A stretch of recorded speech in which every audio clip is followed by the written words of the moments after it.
My interest in music began in elementary school. After hearing March of the Toys by Victor Herbert from the movie Babes in Toyland, I decided it was time for me to learn to play a brass instrument. So I chose the trombone. But even back in those early days, I was already curious about music from other places. I spent many hours looking at my backyard through a big picture window in our living room. My secret wish was that aliens from another galaxy would zoom by, pick me up in a spaceship, and take me to their planet so I could study their music. But, of course, nobody ever came.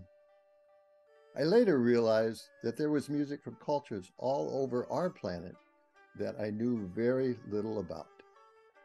So I shifted my focus.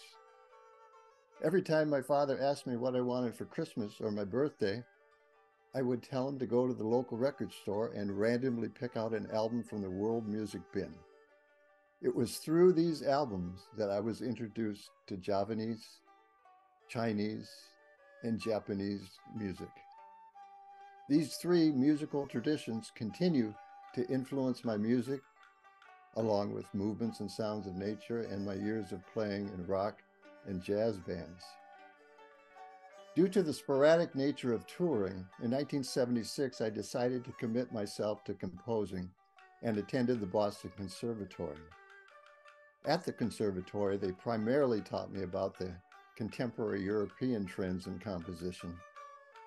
Since the music I heard in my head and wanted to compose was full of peaceful, intertwining melodies, I was still unsure of how to move forward. But 10 years later, I began studies and a lifelong friendship with California composer Lou Harrison. Lou was the first to successfully combine Asian and Western styles in his compositions. At our first session at the Atlantic Center for the Arts in Florida, he handed out 3 scores for us to study, one Chinese, one Japanese, and one Javanese gamelan.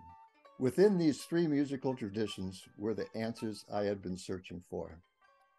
In 1988, I studied with Lou again, but this time at his home in California. After a month of daily lessons, staying in his guest room and eating his food, I asked him about his feet.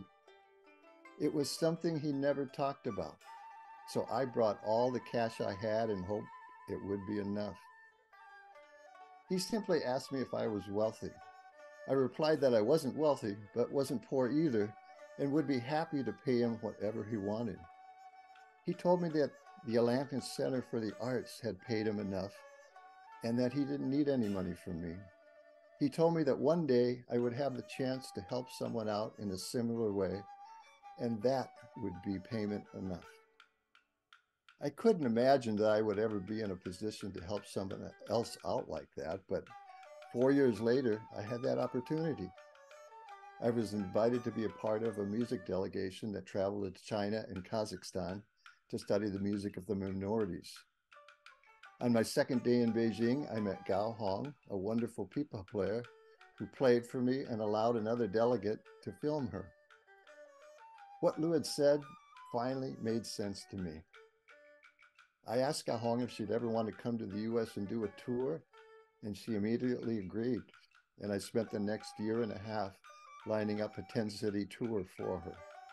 It was something I had never done before, but I wanted to continue Lou Harrison's legacy of kindness. Gao Hong and I corresponded through a translator and fax machine and eventually fell in love and married. We just celebrated our 28th wedding anniversary last May. So Lou Harrison's kindness and generosity had major impacts on both my musical and personal lives.